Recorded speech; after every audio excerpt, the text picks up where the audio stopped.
Surgery లేకుండా sciatica, spondylitis, frozen shoulder కి కేవలం 45 నిమిషాలలో నొప్పి లేని అత్యాధునిక చికిత్స ప్రాణ పెయిన్ క్లినిక్. బాలీవుడ్ నటుడు సుశాంత్ సింగ్ రాజ్పుత్ సూసైడ్ కు సంబంధించి 2 కేసులను సిబిఐ మూసేసినట్లు తెలిసింది.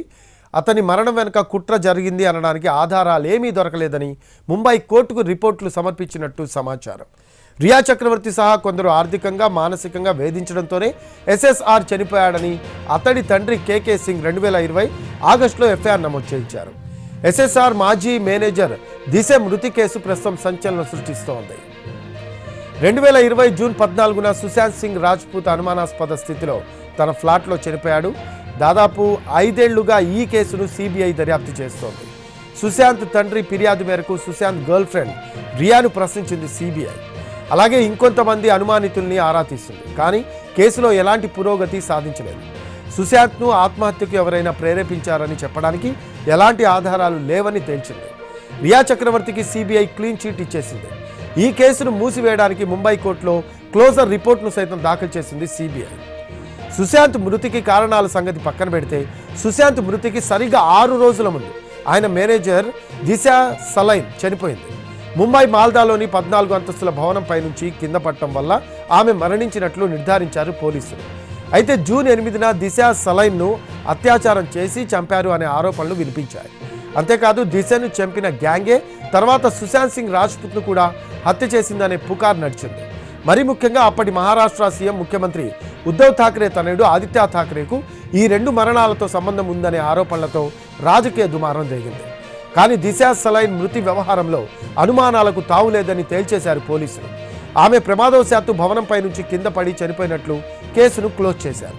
ఈ కేసును దర్యాప్తు చేసిన సిబిఐ కూడా ప్రమాదవశాత్తు మరణంగానే పరిగణిస్తూ కేసును మూసివేసింది.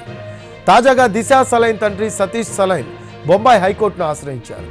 తన కుమార్తె దిశను అత్యాచారం చేసి హత్య చేశారని, ఈ వ్యవహారంలో ఆదిత్య ఠాక్రేపై ఎఫ్ఐఆర్ నమోదు చేయాలంటూ పిటిషన్ వేశారు. ఈ కేసులో సిబిఐతో మళ్లీ దర్యాప్తు చేయించాలని కోరారు. దిశ హత్యలో ప్రముఖుల ప్రమేయం ఉండడం వల్ల దర్యాప్తు పారదర్శకంగా జరగలేదని ఆరోపించారు. తమ అధికారాన్ని ఉపయోగించి దర్యాప్తును తప్పుదారి పట్టించారని కోర్టుకు తెలిపారు. దిశ మృతి కేసులో ముంబై పోలీసులు హడావుడిగా వ్యవహరించారని, ప్రమాదం లేదా ఆత్మహత్య అనే అభిప్రాయానికి వచ్చేశారు అన్నది బంధువుల ఆరోపణ.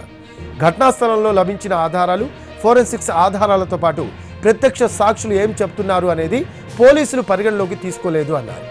దిశ 14వ అంతస్తు నుంచి కింద పడితే శరీరంపై గాయాలు ఎందుకు లేవు అన్నది ప్రధాన ప్రశ్న.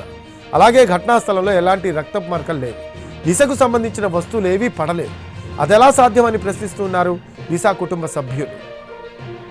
అయితే ఈ అంశంపై మహారాష్ట్రలో రాజకీయ దుమారం రేగుతోంది. తమ ప్రతిష్టను దిగజార్చడానికే దిశ కేసును తెరపైకి తెచ్చారని శివసేన ఉద్ధవ్ వర్గం వ్యాఖ్యానించింది. అయితే దిశ మృతి కేసులో నిష్పక్షపాత దర్యాప్తు జరిపించాల్సిందేనని అధికార పక్ష నేతలు డిమాండ్ చేస్తున్నారు. మరోవైపు ఈ కేసు విషయంలో కోర్టు ఆదేశాలను పాటిస్తాము అంటుంది ప్రభుత్వం. మొత్తానికి సుశాంత్ సింగ్ రాజ్పుత్ మృతి కేసును మూసివేయడానికి సిబిఐ సిద్ధపడిన వేళ దిశ కుటుంబ సభ్యుల ఆరోపణలతో తిరగడోలే సూచనలు కనిపిస్తూ ఉన్నాయి. ఈసారైనా నిజాలు నిగ్గు తేలుస్తారో లేక ఆరంభంలో హడావుడి చేసి తర్వాత మూసివేస్తారో చూడాలి.